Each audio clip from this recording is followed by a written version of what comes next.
This is the Monte Carlo Casino.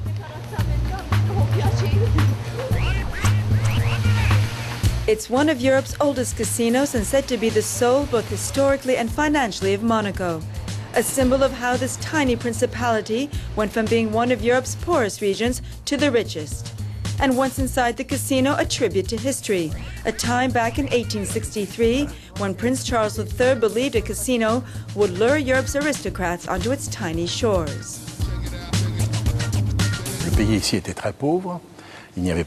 This was a very poor country. There were no resources, nothing. So the prince decided that by creating a casino with hotels, with entertainment like the opera, everything within these walls, that would generate wealth in a region that really had no other resource. By the time Prince Rainier III inherited the throne in 1949, Monaco had long been thriving. The casino and the hotels generated so much revenue that income taxes for the Monegasques had already been abolished by the 19th century, and today that rule still applies. But Rainier also saw that in a post-war environment, the tiny principality could no longer depend just on casino revenue alone. With his marriage to Grace Kelly, a new chapter opened in Monaco's history, one of glamour and construction and wealth, but also one of tax evasion and money laundering.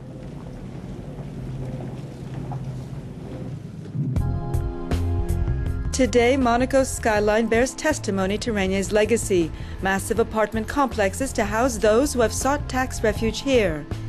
It's a legacy, but also an image that Prince Albert II has been trying to change.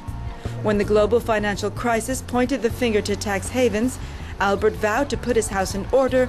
He signed accords with the OECD promising more transparency. But has this worked? Close by Monaco and Nice, Roger Louis Bianchini is a journalist and author of 8 books, including one on the Principality. He says Monaco's prosperity is based on 3 pillars it needs to survive. One mustn't forget that Monaco's prosperity really took off with the marriage of Prince Rainier to Grace Kelly. So the hope is that with Albert's wedding to the South African swimmer, Monaco will once again be under the media spotlight, and this will relaunch, in a way, Monaco's prestige, which had fallen to a pretty low level. That's the first thing. The second one is what I would call guaranteed security. Monaco's a police state. There is 1 policeman for every 70 people. This is a world record which makes residents feel completely safe. That's the second thing. And the third is the fiscal regime, which allows 0 personal income tax, and which also favours fiscal evasion coming from other countries. Security and no personal income tax, 2 pillars which have attracted foreigners who make up 80% of Monaco's population of just 35,000. And although Monaco is the 2nd smallest country in the world, it has more millionaires per head than any other nation, 200 to be precise, and some 50 billionaires. Michael Pigre moved to Monaco 10 years ago after having sold his pharmaceutical business for some 45 million euros. After 5 years of residency, he qualified for tax exemption. Pigre admits his main reason for coming to Monaco was taxes, but he puts some of the blame on government policies back home.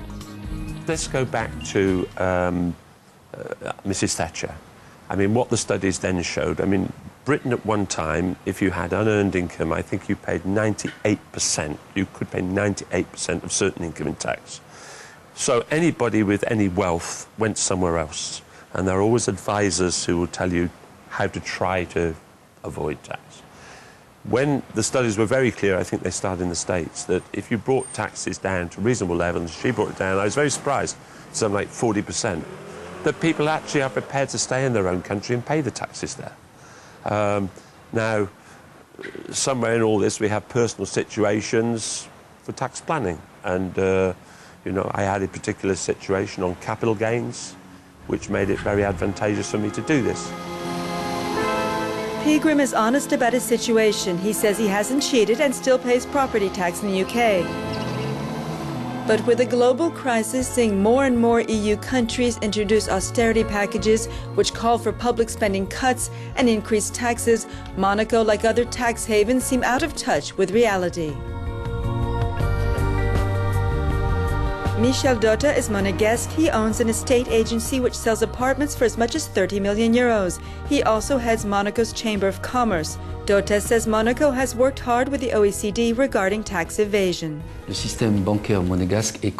Monaco's banking system is controlled 100% by the Bank of France. The Bank of France governor for this region comes twice a year to Monaco to check the books. So we're completely under their control. And I think the Bank of France, when it comes to cracking down on money laundering, has one of the best reputations in the world. The bankers call this phishing because they're trying to fish out information regarding where the money comes from. And this so-called phishing has had pretty shaky results, because those trafficking this money know how to put up screens thanks to fiscal paradises. So Monaco's bankers have been ordered not to accept any money when its origin is not clear. But it's very difficult to know where some of this money is coming from. And also, it has to be said, there's no political will to do this. Not enough political will by big economies such as the US and the EU, but also not enough will at home. This at least is how some local residents feel. Residents who are not millionaires, not Monegasque, but who have lived in Monaco for generations. One such person is Sylvie Chiantelli, who claims to be living a housing nightmare. My husband's family has been here since 1856. All his ancestors were born in Monaco. But even though they were born here, they, like my husband, kept their French nationality. But he's protected by a law called the Native Children, which means that we are guaranteed affordable housing in apartments that were built before 1947.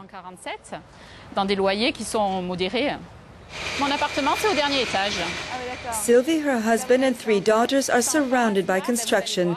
They live in a pre-1947 building which is set to be torn down with 6 others. They're the only family left in the building. They don't want to leave. It's noisy all day long. My daughter is studying for her exams, so we have to live with the windows closed in this heat. In January, they were told their lease would not be renewed end of August, but there were no offers of putting them in another apartment at the same rent of about 900 euros. The only offer? To buy the apartment from the owner at the going rate of 2.6 million euros. Their monthly income is about 4,000. You have this feeling that they don't really care about us anymore. Regarding housing, there isn't any more left. All the old buildings, as you can see yourself, are being torn down little by little. They're destroyed and then replaced by new buildings. And since we're supposed to be rehoused somewhere, but these older buildings are slowly disappearing. Well, I wonder if Prince Albert realizes this. When Prince Albert inherited the throne 6 years ago, he vowed to place morality, honesty, and ethics at the heart of Monaco's activities.